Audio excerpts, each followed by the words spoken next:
A disciplina, o Estado e os problemas contemporâneos, que tem o fascículo escrito pela professora Maria Paula Gomes dos Santos, no curso de especialização em gestão pública, faz uma ampla discussão e reflexão sobre o Estado brasileiro. Repensar a questão do Estado brasileiro neste momento é um dos temas que requer bastante atenção e também um desafio para todos nós.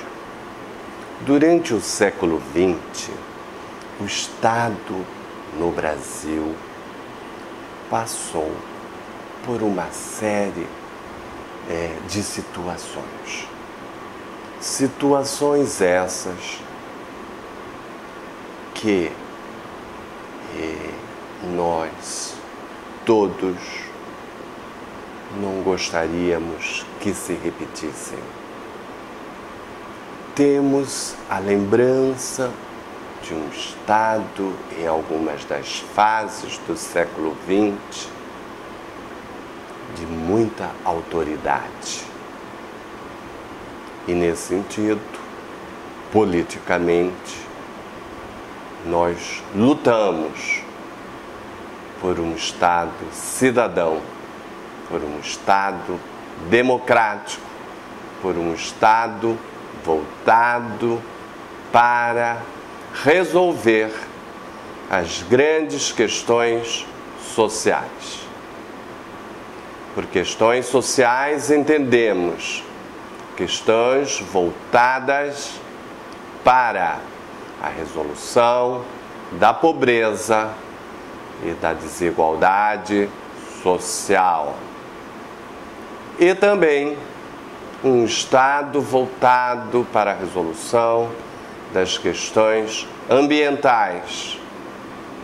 Um desafio também que precisamos a cada dia ter mais cuidado, atenção, em termos de construirmos um Brasil desenvolvido, mas desenvolvido com responsabilidade social. Então, essa responsabilidade social para aquela pessoa que vá se formar em administração pública é muito importante. E também para aquele administrador que pretende se dirigir à iniciativa privada. Então, a responsabilidade social empresarial e pública é uma questão das mais importantes e atuais. O Estado brasileiro, ao longo do século XX, ele passou por uma série de turbulências. Turbulências essas que vinham em consequência do processo que foi tomando a economia de mercado. A economia de mercado, nos anos de 1930, sofreu uma baixa, houve uma grande depressão mundial e se criou a essa época um impasse, não apenas na economia brasileira, mas em toda a economia mundial. Esse impasse precisava ser resolvido. Havia que se ter algum estudo que se levasse a alguma forma de criar, dentro dessa lógica instituída da economia de mercado, uma solução para a questão da demanda, para a questão do emprego, para a questão da sustentabilidade. E foi então, nesse período, que surgiu um estudo dos mais importantes do século XX, feito por um economista chamado John Maynard Keynes, que estudou a possibilidade de se fazer algo em termos de economia que viesse a dar a essa sustentabilidade macroeconômica requerida. Então, essa forma de estudo, esse procedimento encontrado para que a economia voltasse a funcionar, voltasse a ser alimentada pelo consumo, pelos investimentos, foi toda ela estudada com a intervenção do Estado na economia. O Estado estava ausente da economia, de modo que a partir dos anos 30 há a intervenção do Estado dentro da economia. O Estado volta a intervir dentro dos investimentos, a propor as transformações, a buscar as melhorias. No entanto, é a partir do final da Segunda Guerra que essa questão do Estado adquire uma força maior, porque passa também, a partir desse período, a se buscar o estado do bem-estar social. O estado do bem-estar social passa a ser buscado no mundo inteiro. No Brasil, havia uma certa dificuldade em adaptação a esse estado. Existem variadas teses sobre a questão da inserção do Brasil dentro do mercado mundial, dentro da economia mundial. Alguma delas que diz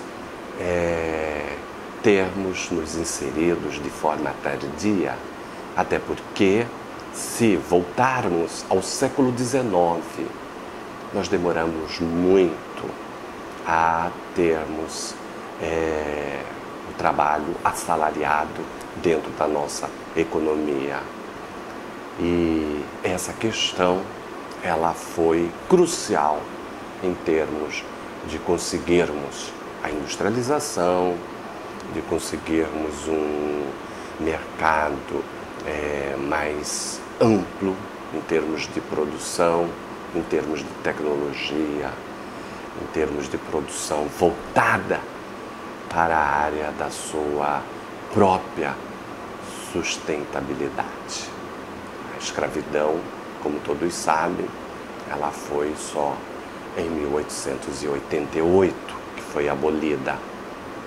E isso também foi um problema que carregamos durante o século XX.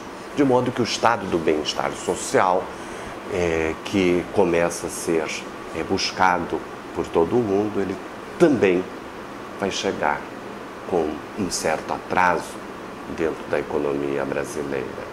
Só para vocês terem uma ideia, com a Constituição Cidadã de 1988, que nós vamos ter o estado do bem-estar social dentro da economia brasileira.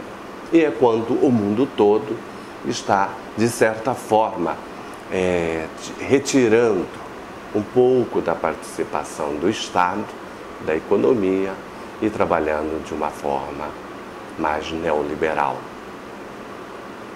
Então, o Brasil que veio ao longo desse século XX, com a presença do Estado,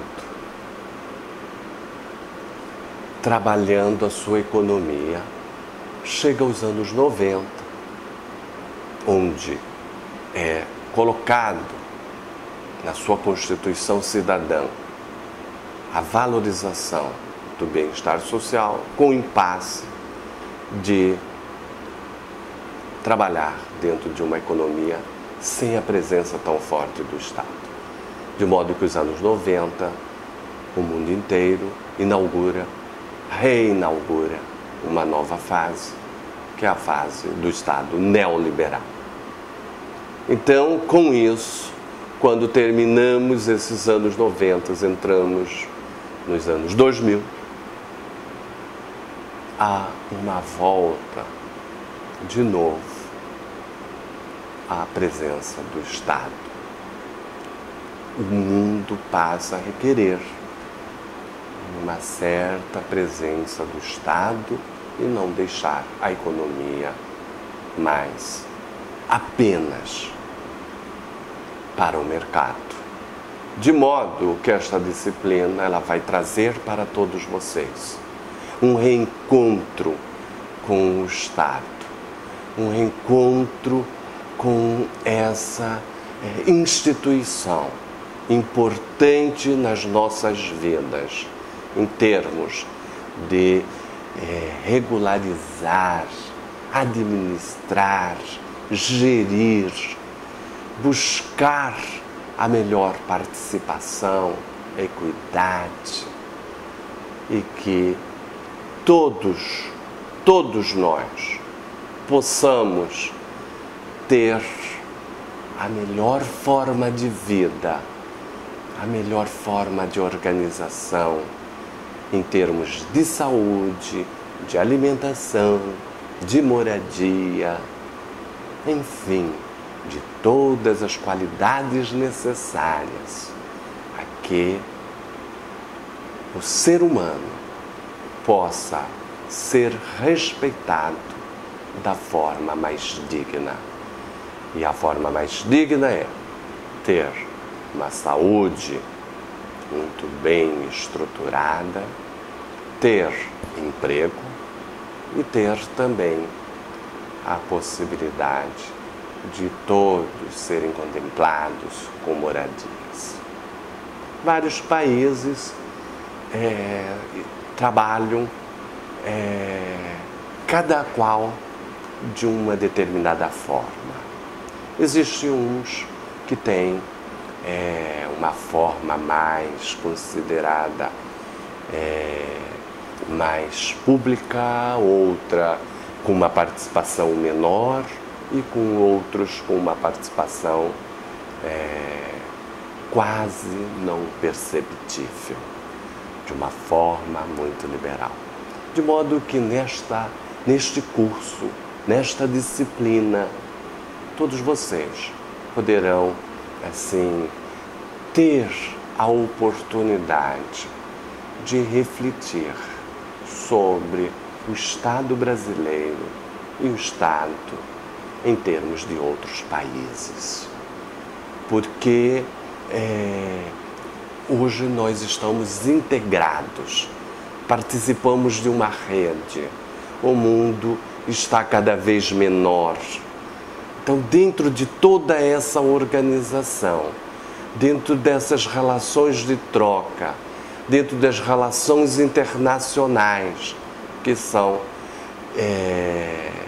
instituídas, nós temos que contemplar a organização como dentro de uma rede. Nós vivemos dentro de uma rede, estamos interligados, fazemos parte dessa rede, estamos construindo, estamos tecendo, de modo que a ciência, a tecnologia, elas devem ser sempre buscadas. O Estado precisa continuar investindo cada vez mais em ciência e tecnologia e educação, porque é através do processo da educação que nós teremos a respeitabilidade ao Estado, teremos pessoas gerindo e administrando com responsabilidade social e enfrentando todas as questões sociais, todas as questões ambientais, com o mais alto respeito que essas questões exigem de todos os cidadãos brasileiros, de todo o planeta Terra. A questão ambiental, a questão a questão da pobreza, a questão da exclusão social é um problema nosso, mas também é um problema mundial. E nós devemos buscar construir uma sociedade mais igual, mais equilibrada, com uma receita melhor distribuída. O Brasil é um país muito rico, mas que convive com uma grande pobreza. Existe uma parte desta população que ainda não participa adequadamente do mercado e que precisa estar de todas as formas sendo respeitadas e sendo formadas para se tornarem verdadeiramente cidadãos. Então, esta disciplina vai focalizar a construção do verdadeiro cidadão brasileiro, do cidadão que queremos para este novo milênio, do cidadão que devemos ter como foco principal em todas as nossas ações. Não podemos continuar mais convivendo com tanta desigualdade, com tanta exclusão social, com tanta pobreza. É preciso que a inserção dessas classes que estão fora deste mercado sejam protegidas também pelo Estado. E é esse Estado que nós queremos estudar, queremos encontrar soluções para que possamos, no reencontro com esta nova forma de Estado, se faça as políticas públicas requeridas para o verdadeiro bem-estar da nossa população brasileira. De modo que, dentro dessa discussão, dentro desse debate, dentro dessa reflexão, escrevam textos, analisem, façam reflexões em seus municípios, estudem as condições mais adequadas, as formas de encontrarem caminhos. O Brasil é um país muito rico, mas que precisa cada vez mais de todos nós e de soluções criativas. Ousemos então, vamos repensar as formas de administração, as formas de gestão, as formas de administração públicas, mas um público que atrele ao todo, que leve em conta todas as situações e que também possa, dentro dessa categoria de administração, trazer mais empregos, melhor condição de saúde pública e melhores formas de educação.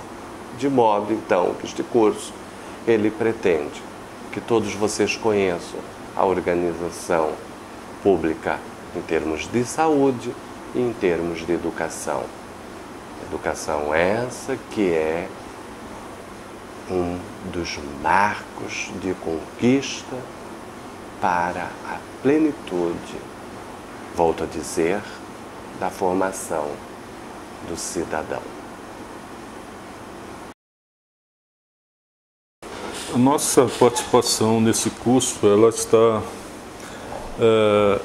focando, ela está abordando questões relacionadas ao Estado e os problemas contemporâneos, A interação entre essas duas categorias, o Estado e os problemas contemporâneos, com certeza ensejam diversas reflexões, diversas preocupações, diversas habilidades que podem ser aprendidas nesse curso, né? E, além disso, estratégias que podem ser empreendidas no nosso dia a dia, nas políticas públicas, que com certeza vocês contribuem para formular, para implementar, para avaliar. E em função disso, né, a interação entre essas duas categorias, ou seja, entre o Estado e os problemas contemporâneos, conforme eu disse, oportunizam muitas reflexões. E essas reflexões podem ser resumidas de alguma forma, né? Ou seja, em grandes traços, né, nós podemos abordar relações que surgem dessa discussão entre o Estado e os problemas contemporâneos.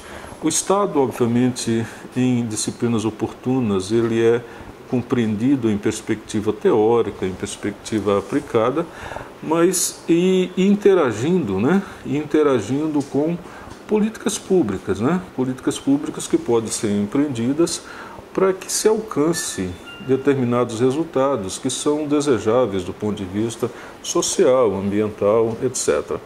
Mas no nosso caso, em particular nessa disciplina, né, a nossa preocupação está concentrada, sobretudo, em discutir dois temas ou duas categorias que são extremamente relevantes no nosso dia a dia, quais sejam a saúde e a educação, né?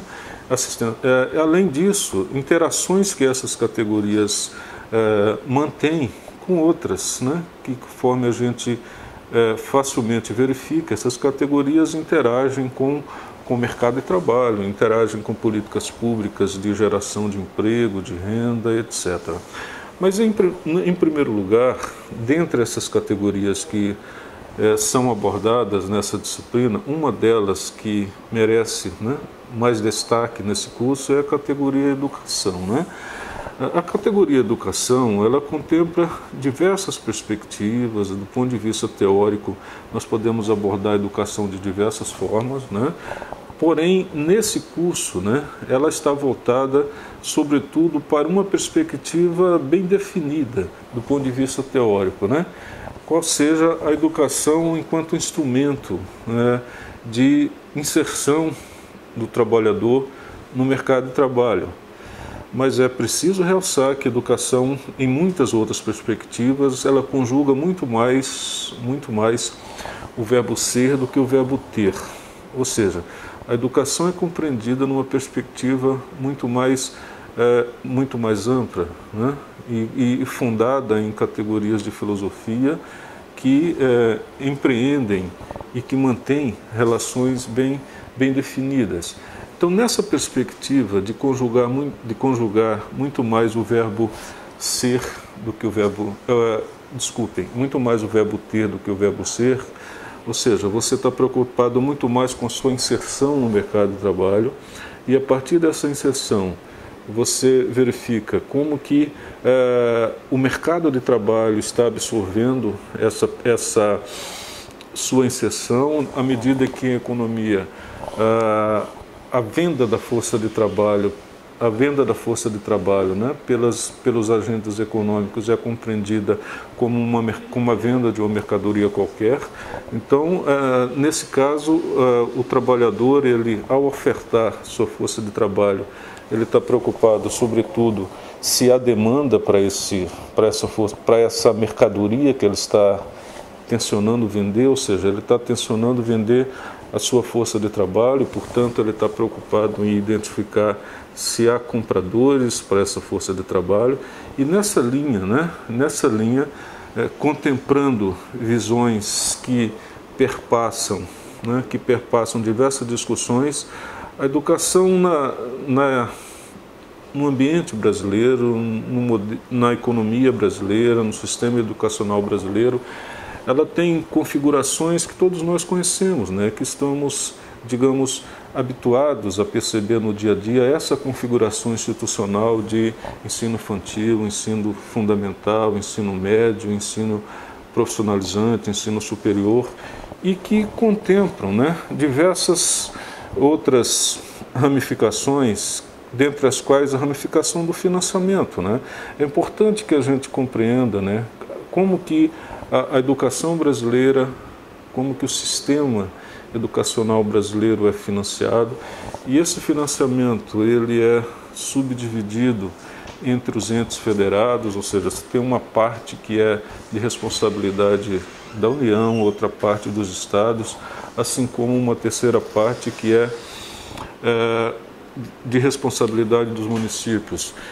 Dentro dessa perspectiva de financiamento, que ela está diretamente atrelada com a categoria educação, ou seja, com essa categoria que nos mobiliza, que nos fortalece, que faz simultaneamente, que a gente, como eu disse anteriormente, que a gente conjugue o verbo ser e o verbo ter, ou seja, você esteja preocupado também, além da venda da sua força de trabalho para aquisição de renda, você esteja também preocupado com o seu crescimento enquanto ser humano, né? Enquanto agente que incorpora valores novos e que te fortifica no dia a dia. Então, nessa linha, a educação é financiada, como eu disse anteriormente, pelos 3 entes federados, né? Nessa linha de financiamento, 18% do orçamento é responsabilidade da União, ou seja, em outras palavras, né, de forma simples, nós podemos dizer que 18% do orçamento da União deve ser direcionado para a educação, e esse percentual para o Estado é de 25%, assim como para os municípios de 25%. Mas isso quando nós falamos estritamente do orçamento de cada um dos entes federados, ou seja, do ente da União, dos estados e dos municípios. Cada um desses entes federados deve destinar esses percentuais que eu abordei anteriormente, ou seja, a União 18%, o Estado 25% e o município 25%. Mas, em particular, no caso dos estados e dos municípios, esse montante de recursos oriundo do orçamento de cada um dos entes federados, ele é acrescido por outras fontes de financiamento, dentre os quais parte, no caso dos estados, parte do Fundo de Participação dos Estados, que provém da União e que é oriunda da arrecadação de 2 tributos, né, do IPI e do Imposto de Renda. Parte desse recurso também é destinado à educação, assim como parte desses mesmos tributos, né, Imposto de Renda e IPI, é destinado ao município. E, além disso, existem outros fundos, como outras fontes de financiamento, como o Fundo da Educação Básica, né? Cuja sigla é Fundeb, né? Fundo de Desenvolvimento da Educação Básica. Obviamente que esse fundo, como o próprio nome diz, ele está direcionado estritamente para a educação básica, para a melhoria da remuneração dos professores, da qualidade de ensino, e esse montante de recursos ele também provém de parte dessas fontes que eu mencionei anteriormente, como, por exemplo, o Fundo de Participação dos Estados, né, se nós estivermos falando, obviamente, do Estado, e o Fundo de Participação dos Municípios, no caso dos municípios. Então, nessa linha você percebe que o financiamento da educação brasileira tem diversas fontes, né, ou seja, tem recursos orçamentários próprios, de acordo com aqueles percentuais que nós abordamos. Existe o Fundeb, né, que financia a educação básica. Existe o salário educação, que é outra fonte importante, né, que ela provém do faturamento das empresas a partir de uma alíquota de 2,5%, né, que incide sobre a remuneração dos trabalhadores. Isso forma o salário educação, e esse salário educação é repartido entre União, Estados e municípios. Então, existem diversas fontes de financiamento da educação, mas o mais importante, né, que discutir o financiamento da educação é compreender como que a educação enseja desafios, né? A partir desses desafios, quais são os principais desafios da educação brasileira no momento hoje, né? Com certeza esses desafios estão concentrados, né, na melhoria da qualidade, na expansão da oferta de vagas, desde o ensino básico até o nível superior. E nessa linha da melhoria de qualidade, um indicador que vem aferindo essa qualidade é o índice de educação básica, né? Esse índice, o conhecido, né, popularmente como IDEB, esse índice de educação básica, né, ele, no caso brasileiro, na maioria dos municípios brasileiros, os nossos estudantes vêm obtendo, digamos, um índice ou um valor extremamente baixo, né, gravitando, no caso da economia brasileira, gravitando em torno de 3, de 4, etc. Né? E nessa perspectiva, dado que as políticas públicas educacionais estão preocupadas com a melhoria da qualidade, obviamente que espera-se ou projeta-se, né, que esse índice aumente ao longo do tempo, e obviamente que esse índice, que pode ser, ou melhor, é decomposto em duas partes. Uma é decorrente da avaliação que é feita, que os nossos estudantes fazem, e outra parte que é sistemática, né, que incorpora caracteres inseridos no próprio ambiente da escola, né, dentre os quais os aspectos infraestruturais e outros. Então, nessa linha, né, de infraestrutura física e de infraestrutura, né, de modo geral, que envolve o ambiente da escola como um todo, é importante a gente entender que todo esse ambiente, quando formata uma educação mais eficiente, com mais qualidade, não temos dúvida que o processo, o sistema educacional brasileiro vai enfrentar alguns desafios, dentre os quais as melhorias da qualidade, a melhoria, né, ou melhor, a expansão do número de vagas das nossas escolas, como eu disse, desde o ensino fundamental até o ensino superior. Nos últimos anos, a oferta de vaga do ensino superior vem aumentando significativamente, e o ProUni, né, o Programa Governamental de Oferta de Bolsas, vem contribuindo para que estudantes tenham recursos para pagar suas mensalidades, suas prestações nas escolas privadas, e a partir disso isso tem contribuído para a inserção social, ou seja, a educação atuando como um instrumento, como ferramenta de inserção social, de modo que os beneficiários dessas políticas, né, tenham condições de conjugar de forma mais apropriada, como eu disse anteriormente, o verbo ser e o verbo ter, ou seja, que ele tenha condições de melhorias de renda, de inserção mais refinada, mais qualificada no mercado de trabalho, assim como tenha condições de crescer enquanto ser, né? Ou seja, enquanto ser que contribui, que faz reflexão e que atua para que se construa uma sociedade cada vez melhor. Então, dentro dessa linha, como eu disse, além da educação, nós podemos, obviamente, falar da saúde, né? Que a saúde, uma perspectiva também teórica, ela tem elementos importantes, mas